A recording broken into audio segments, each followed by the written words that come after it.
Hey fellow Outriders, it's Angry Turtle, and in this video I want to share with you my Devastator build, as it's quite different than any other build you were able to see most likely on YouTube. I was able to push solo up to challenge tier 13 so far, and I'm still missing items. Like, I don't have my legendaries. As you can see, it's mostly like I have legendary weapon, but about armor it's mostly purple. And goal is in here to get a full statue set, as I want this build eventually to be really good for team, to both be able to do damage and be able to boost your allies' damage. Because this full set, if I will have statue set, I mean the torso piece will give me damage boost for allies, and full set will as well give 100% weapon leech to allies, what's really useful. Then I will be very good for team play and I will still have damage, because fortunately in this game damage is a king. No one wants anyone on the team that cannot do damage on or help doing damage. Then I will do decent damage and I will help do more damage. The skills we are using here is reflect bullets. It's amazing on every type of enemies that is shooting any kind of projectiles on you. Then we have Golem. The best defensive perk, allows you to tank so much. And we have Tremor, that for extra healing, but more important than healing, it actually interrupt enemies. Then that's why we have it here, to interrupt enemies and later on to boost our allies' damage.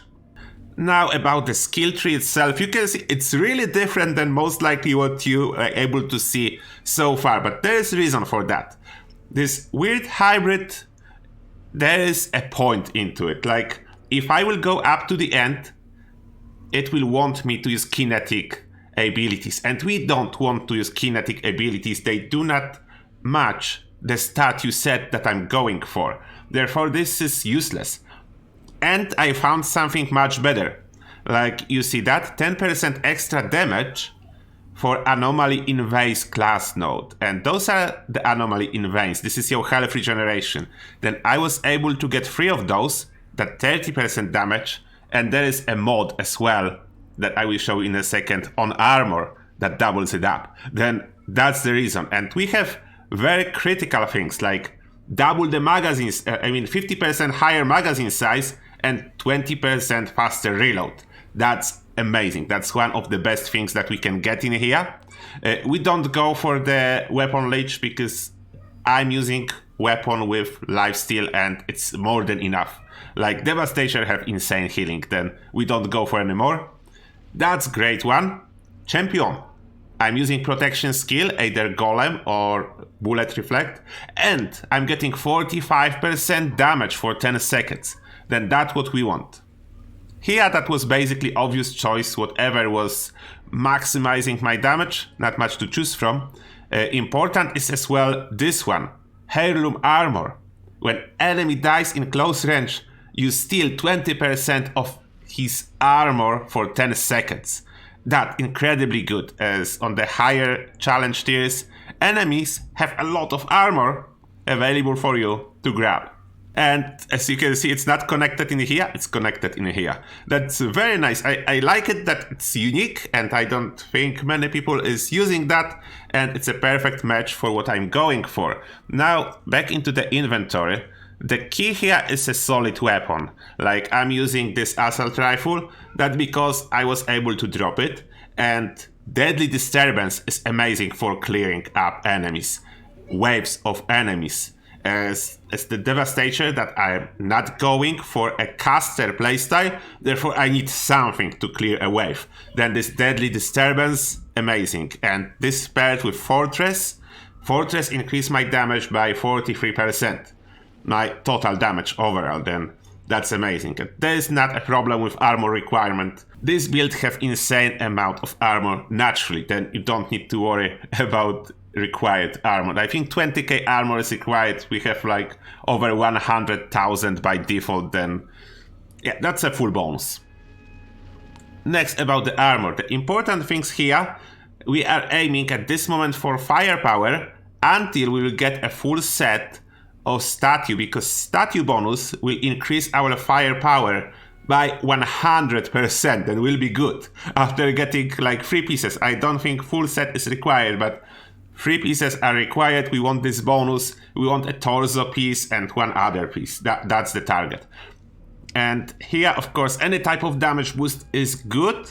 I'm using Purity, as this mod is great later on when you will be face tanking enemies, and avoiding crowd control is really good. Golem is further boosted by 2 seconds every time something dies. Damage absorber, that's amazing one. This one you want no matter what. 40k armor and 10% resistance, that's insane. Next we have our pants, more firepower, and Kingslayer critical hits on elite increase your firepower. We want more firepower.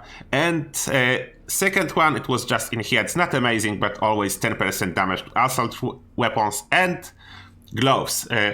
You can think that combo of both increase the damage and auto reflexes may be overkill, but those bullets reflected back can do a lot of damage, and we want any kind of damage, then we do take that. But important one, the most important one is the second one, that allows you to keep moving, auto reflect. You can move, fight, and still reflect those bullets, and that's the key. And of course, here, what I was saying before, I changed one mod for the cycle. Increase weapon damage by 30% because it's proportional to your health regeneration. Then that's working only if you take those nodes with health regeneration. Plus, this health regeneration can save you if you need to quickly relocate and run away, as you only heal if enemies are dying around. If you need to move and they're not dying, that this health regeneration is great.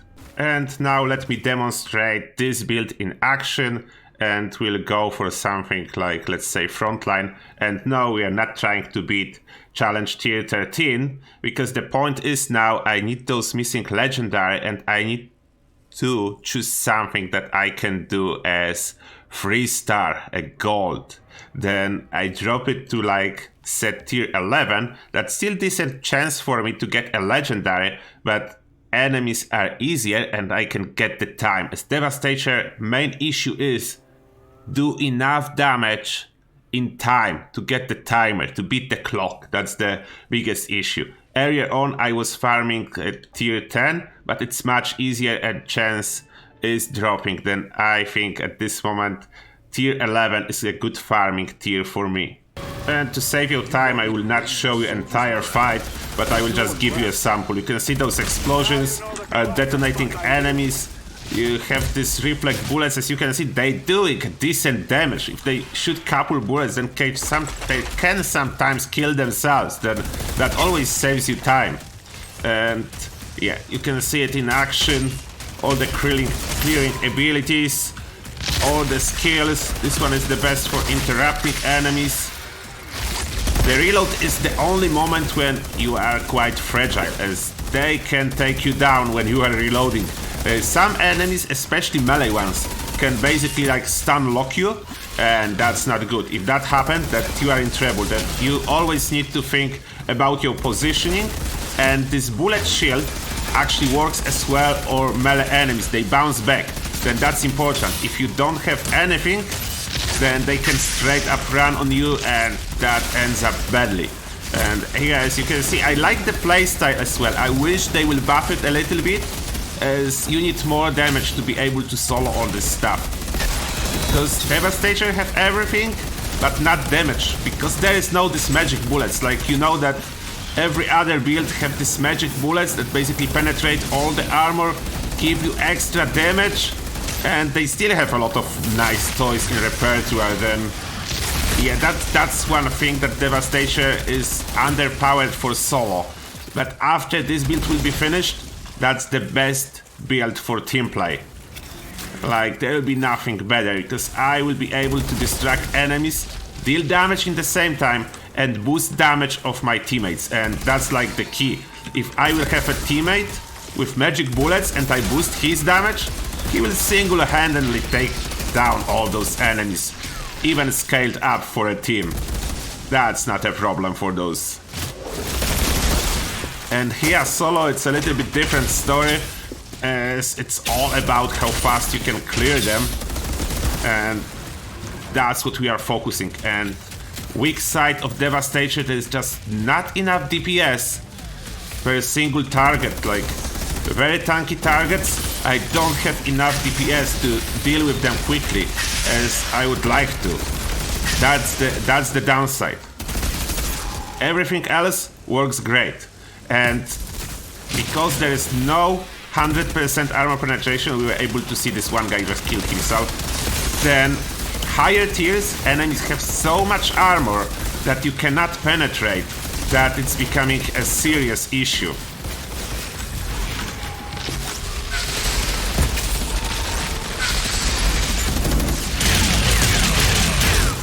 And that is my build, basically. Let me know if you are using Devastator. Have you had any luck using something else that is seismic shifter than the caster type in expeditions? If you have some nice build that you know about, definitely let me know. That's what I'm currently using, and I'm trying to get it up, and hopefully crossplay will be working next week and I will be able to use this build in practice as a team player, and we'll see how well it works. Of course, it will be way better when I collect more gear. Like, a lot of gear is missing here, but it's still doing well. And that will be everything for this video. As always, thank you a lot for watching, and see you guys in the next one.